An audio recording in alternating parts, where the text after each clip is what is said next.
Donc bonjour à toutes et à tous. Je me présente, Marie-Claire Pontaureau, professeure de droit public. J'assure la direction du master droit public comparé. Et donc je vais dans un premier temps vous présenter la structure de ce master, ses objectifs, ses finalités, donc aussi la plus-value que représente la mobilité.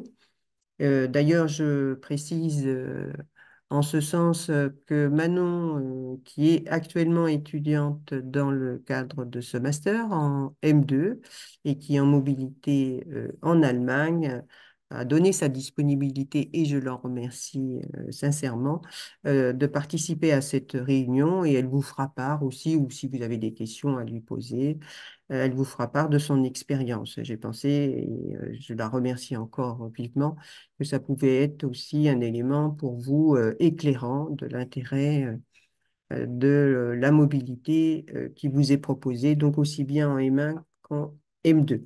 Alors, sur la structure de ce master.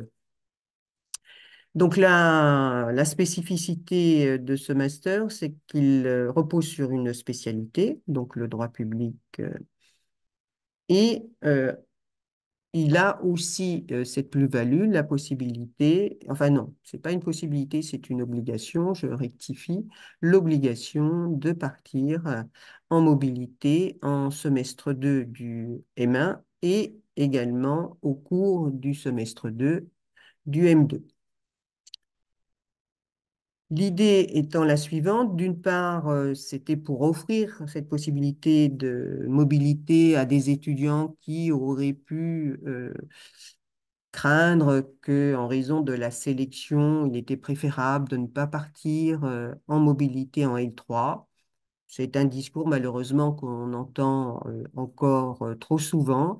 Et donc, pour éviter que les étudiants ne se limitent, j'ai pensé qu'il était bon de pouvoir leur offrir cette possibilité de mobilité dans le cadre d'un master. Euh, et donc de compenser éventuellement le fait de ne pas être parti plus tôt. Le départ en L3, à mon avis, et jusqu'à présent, était très bien inséré, je dirais, dans la poursuite des études à la faculté de droit. Bon, comme vous le savez, cette réforme de la sélection des masters nous a été imposée. Elle l'est aux étudiants, mais elle l'est aussi aux enseignants-chercheurs que nous sommes. Nous ne l'avons pas réclamée. Elle présente un intérêt et, à mon avis, un inconvénient. L'intérêt, c'est qu'elle vous oblige effectivement assez tôt à vous faire une idée de ce que vous souhaitez pour votre avenir, aussi bien universitaire que professionnel. L'inconvénient, c'est que, en effet, c'est assez tôt. Et c'est vrai que parfois, pour certains d'entre vous, vous n'avez pas encore une idée très claire de ce que vous souhaitez. En ce sens, la mobilité, d'ailleurs, qui présente un intérêt universitaire, intellectuel, présentait, et à mon sens le présente toujours, un intérêt aussi sur le plan de l'épanouissement personnel, puisque ça peut être un moment aussi de réflexion quand on est un petit peu plus éloigné, on va dire, de son cadre habituel. Et aussi de sa vie familiale, enfin d'un certain nombre de contraintes. Ça permet aussi de vérifier peut-être ce dont on a envie, ce dont on est capable aussi. Bref, la mobilité, à mon sens, présente beaucoup d'intérêts et ce sont des intérêts qui ne sont pas strictement, je dirais, universitaires. Alors, je reviens toutefois à l'intérêt de la mobilité dans le cadre universitaire. Je crois que c'est un moment où, en effet, on peut aussi avoir une réflexion sur sa formation en tant que juriste national, en s'ouvrant à un autre monde juridique et universitaire.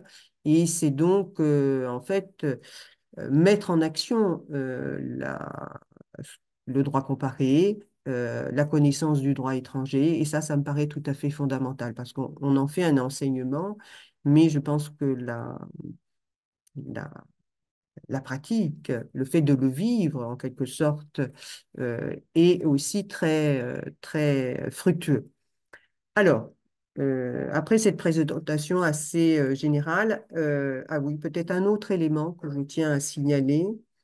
Euh, Ce master a pour l'instant une capacité d'accueil qui peut vous paraître limitée. Et en effet, elle l'est puisque c'est 10 étudiants qui sont accueillis dans ce master.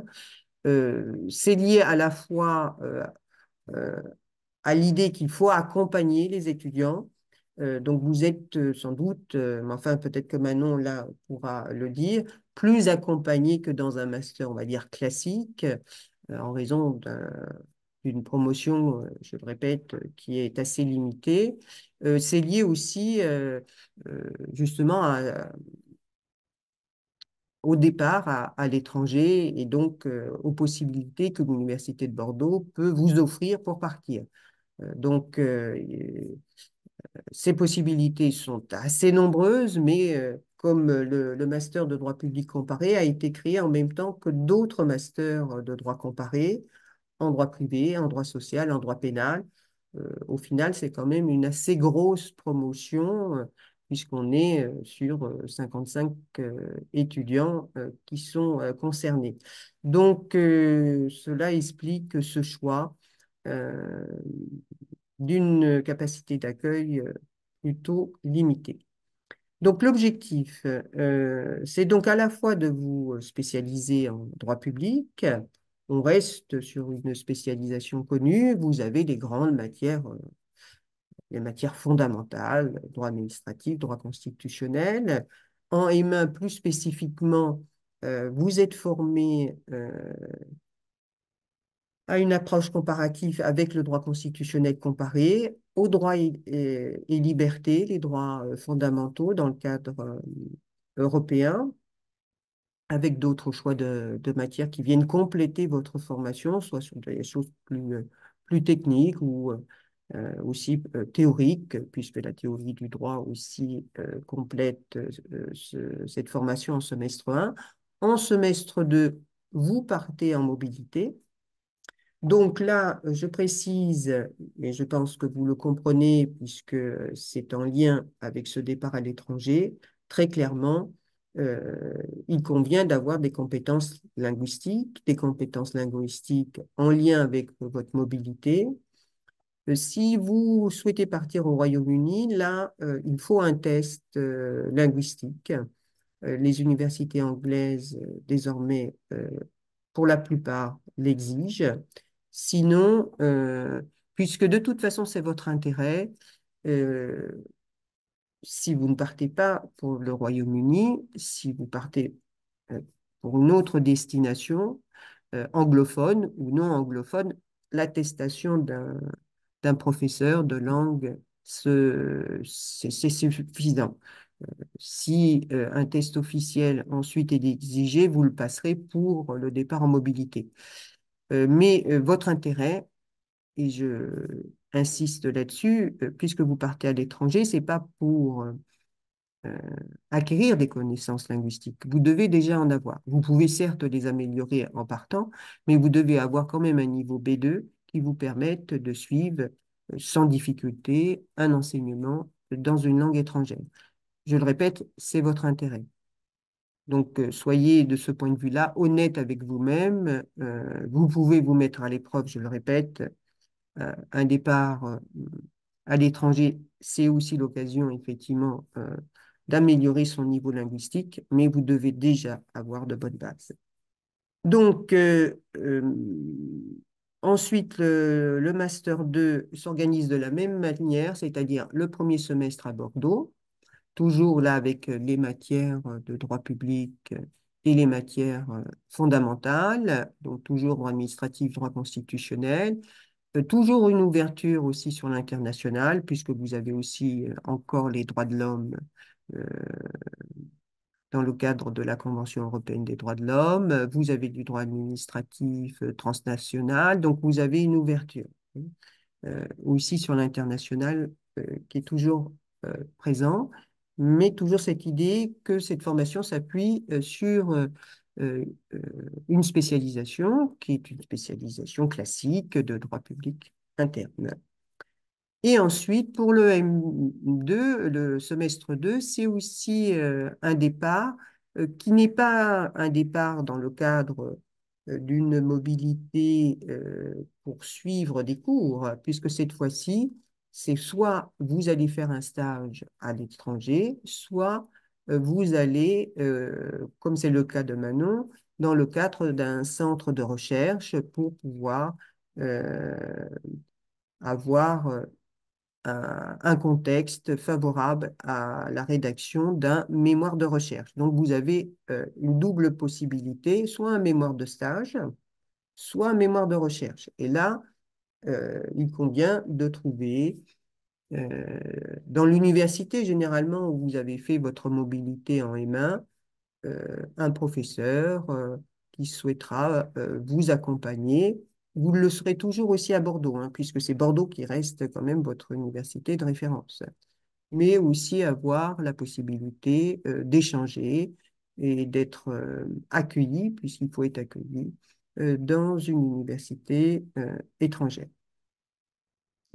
Donc, il me semble que j'ai donné les principaux éléments.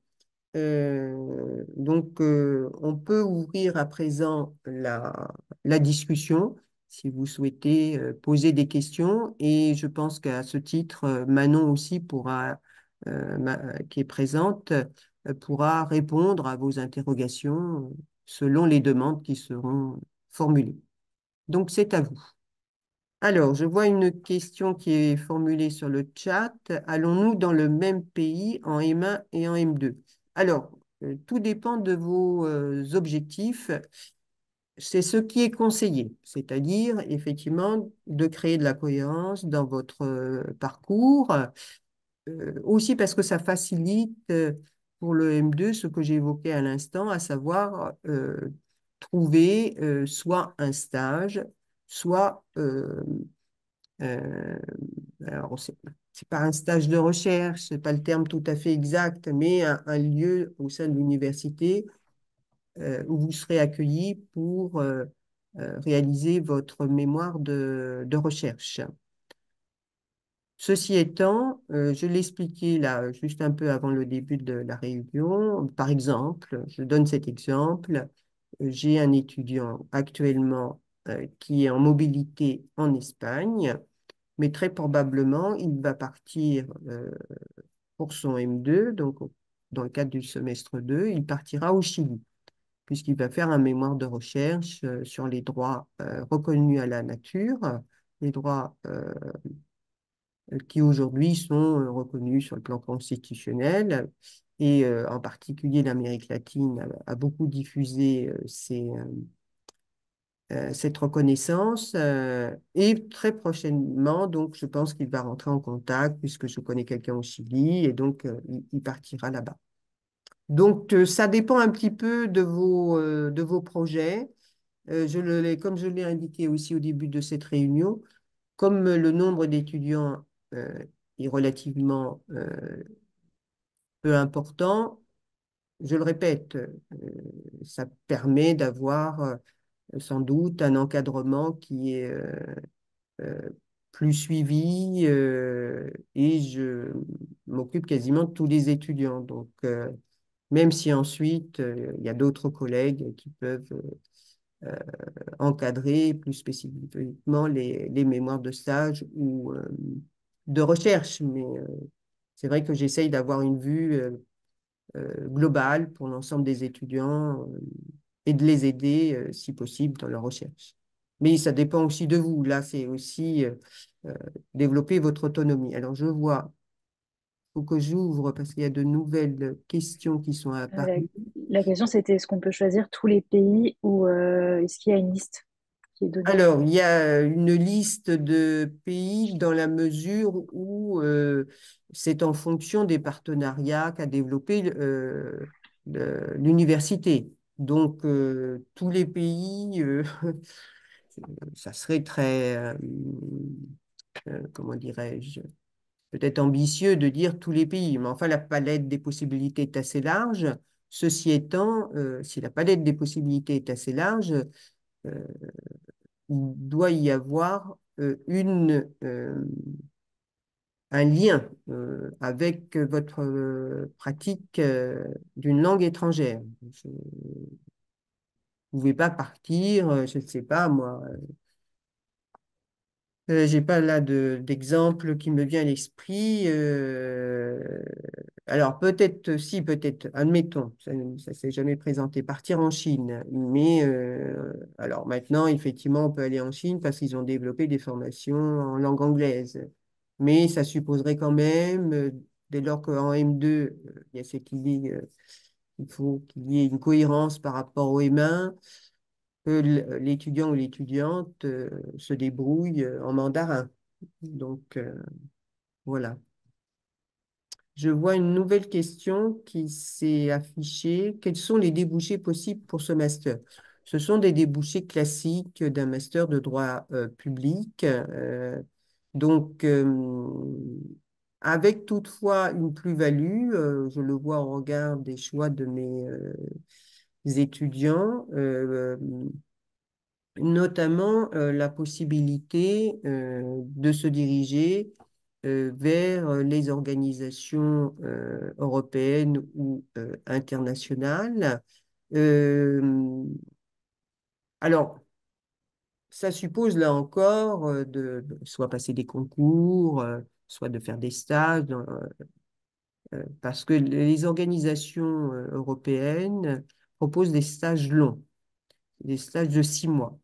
Donc, c'est pas facile à euh, articuler avec les exigences du master, même si je l'ai autorisé pour une étudiante, mais en fait, elle avait aussi beaucoup de souplesse de la part de l'organisme qui l'a accueilli, à la fois pour passer les examens et aussi beaucoup de volonté. Ça correspondait à un projet qu'elle portait depuis longtemps. En vérité, ce n'était pas dans le cadre d'une organisation internationale, c'était dans le cadre du ministère des Armées. Donc, elle a pu faire effectivement ce stage de 6 mois parce que les conditions lui ont permis de le faire et que ça correspondait bien à son projet. Donc, elle avait une réelle détermination parce que en même temps qu'elle était toujours en stage pendant l'été, elle a rendu son mémoire de stage fin août. Donc, il est clair que ça suppose d'avoir les idées bien précises et de bien comprendre les contraintes. Donc, j'en profite là aussi pour préciser que le stage peut se faire en contexte internationalisé. Autrement dit, par exemple, dans le cas de cette étudiante que j'évoque, elle l'a fait à Paris, euh, au ministère de la Défense. Donc, c'est possible. Elle était dans un service où une bonne partie euh, de ses missions étaient en anglais et qui étaient en lien avec les forces armées dans le cadre européen. Donc, ça correspondait tout à fait à l'esprit du master. Alors, j'ai un peu bifurqué. On parlait des débouchés. Je vais peut-être terminer. Oui, donc les débouchés, c'est les débouchés classiques d'un master de droit public, des concours administratifs, l'avocature aussi reste bien entendu ouverte, puisque ça vous donne là aussi un plus. Il faut vraiment voir effectivement ce master en vous donnant cette plus-value qui est la mobilité et donc une expérience à l'étranger. Euh, Généralement, c'est quand même quelque chose qui est vu de manière positive.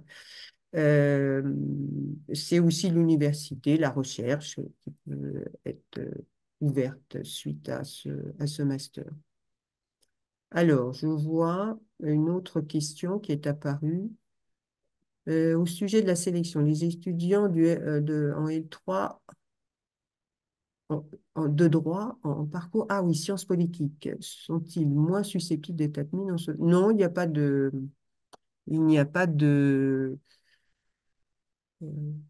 De limite, je regarde les dossiers. Ce n'est pas parce que vous faites le parcours sciences politiques que vous avez moins de chance. Je crois d'ailleurs qu'il y a actuellement une étudiante qui vient de la licence parcours sciences politiques, si je ne me trompe pas. Donc, non, non, il n'y a pas de limite.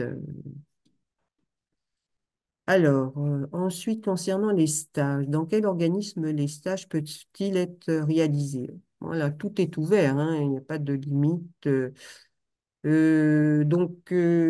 Alors par exemple, je vais donner des exemples. Il y a plusieurs étudiants qui ont réalisé leur stage dans le cadre d'ONG, en particulier des associations qui agissent, on va dire, en faveur de la défense des droits de l'homme.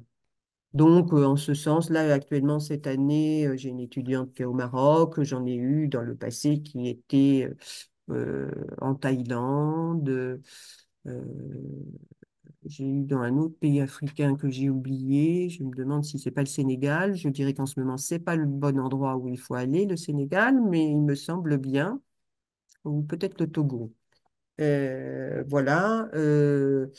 Sinon, donc j'ai parlé de ministères. J'ai eu plusieurs étudiants aussi qui ont fait des stages dans des ministères. Sinon, c'est des étudiants qui sont dans le cadre d'université, puisqu'ils font un mémoire de recherche. Voilà, il faudrait que je fasse la liste. D'ailleurs, vous me donnez une bonne idée. Je vais faire une liste des stages qui ont été décrochés par les étudiants. Euh, Ça me paraît effectivement tout à fait important pour vous. Alors, sachez, alors Manon qui est là, alors je vois qu'il y a encore une autre question, mais bon, quand même, je vais peut-être euh,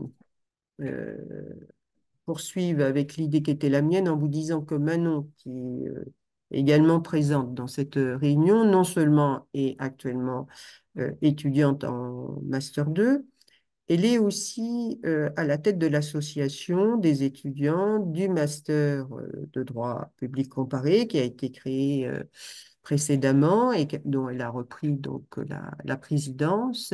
Et Ah non, donc, ça c'est Clara. Moi, je suis la secrétaire générale. ah, vous êtes la secrétaire Oui, oui, générale. Je vous ai donc pardon. donné un titre qui n'est C'est pas pas le très bon. grave. C'est pas très grave, en effet, je pense. Toujours est-il que l'association peut être aussi un relais. Et de toute façon, je le fais à la rentrée. Je pense que c'est vraiment très important. J'essaye de créer le lien entre, en tout cas, les M1 et les M2 de l'année universitaire en cours. Mais il peut aussi, sans doute, je ne sais pas si effectivement les étudiants le font, je crois que ça a dû se faire euh, avec les précédentes promotions, de manière justement à avoir des idées, en particulier pour la question des stages, ça peut être important. Donc de créer une sorte de solidarité entre les étudiants. Alors, je vois qu'il y a une autre question. Je vais donner la parole ensuite à Manon quand même, hein, parce que sinon... Alors, la mobilité étant obligatoire, la phase de candidature se fait via une autre procédure que la procédure normale? Non, elle se fait dans le cadre de la procédure normale. Euh, concernant donc l'entrée en master, ça veut dire qu'en septembre, très rapidement, il faut régler cette question de la mobilité. Donc, ça veut dire que tout début septembre, vous avez une réunion justement qui vise à vous présenter les destinations qui sont disponibles, possibles, et de préparer donc votre projet de mobilité. Et la question doit être réglée pour la fin septembre. Donc, le mois de septembre, il faut le savoir, euh, outre le commencement des enseignements, il faut régler cette question de la mobilité. Donc, je crois que je ne vois pas d'autres questions apparaître sur le chat. Donc, je vais donner la parole à Manon, qui va vous faire part de son expérience. Je pense que c'est le plus simple. Oui, alors bonjour tout le monde. Donc moi, j'étais en licence de droit franco-allemand. C'était à Sarrebruck. Je ne sais pas s'il y a des étudiants qui y sont puisque j'ai partagé le lien. Mais c'était une licence qui me permettait donc d'apprendre autant du droit allemand que du droit français. Et il y avait la possibilité soit de faire le parcours français ou le parcours allemand, dans le sens où soit la possibilité d'avoir un diplôme français ou de pouvoir par la suite poursuivre en examen d'État en Allemagne. Moi, j'ai fait le choix de prendre une licence française puisque je ne savais pas si je voulais rester en Allemagne, si je voulais faire ma vie là-bas, et que c'était plus simple aussi de prendre le parcours français étant française. Une fois arrivée en France, donc pour la L3, je me suis rendu compte que l'Allemagne me manquait profondément et que surtout la manière de travailler, la manière de d'apprendre le droit en Allemagne était beaucoup plus adaptée à mes attentes et à ma façon de travailler tout simplement. Et c'est pour ça que, après avoir fait deux mémoires de recherche, après avoir fait un stage de recherche aux côtés d'Aurore Gaillet à Toulouse, j'ai cherché un master qui était donc adapté à ce que je voulais faire plus tard, c'est-à-dire pouvoir travailler en Allemagne, pouvoir faire de la recherche en Allemagne et pouvoir quand même garder un peu ce lien avec la France au cas où mes projets changeraient. Donc c'est pour ça que j'ai trouvé le master droit public comparé à Bordeaux. L'idée, elle était claire dès le début de ma candidature, c'était partir en Allemagne pour les 2 semestres, partir dans une autre ville où j'étais partie pour découvrir un peu plus, me concentrer vraiment sur le droit constitutionnel et plus sur la partie des questions de démocratie, de rapport entre l'État et les citoyens. Donc, naturellement, à Hambourg, j'ai pris des matières qui étaient en lien avec ce projet-là, qui était par la suite de faire de la recherche et de travailler tout simplement dans des organisations ou dans des institutions en Allemagne. Et ça s'est très bien passé, mon séjour à Hambourg. J'ai eu des matières très enrichissantes. J'ai pu ouvrir aussi un peu l'aspect comparé, car au-delà des matières allemandes et de droit allemand que je connaissais déjà et en fait mes études en Allemagne, j'ai pu suivre des matières, par exemple, de droit russe. Donc ça m'a permis aussi d'un peu plus approfondir cet aspect comparé au sein même de mon échange pour vraiment garder cette dimension-là et donc offrir aussi plus de connaissances.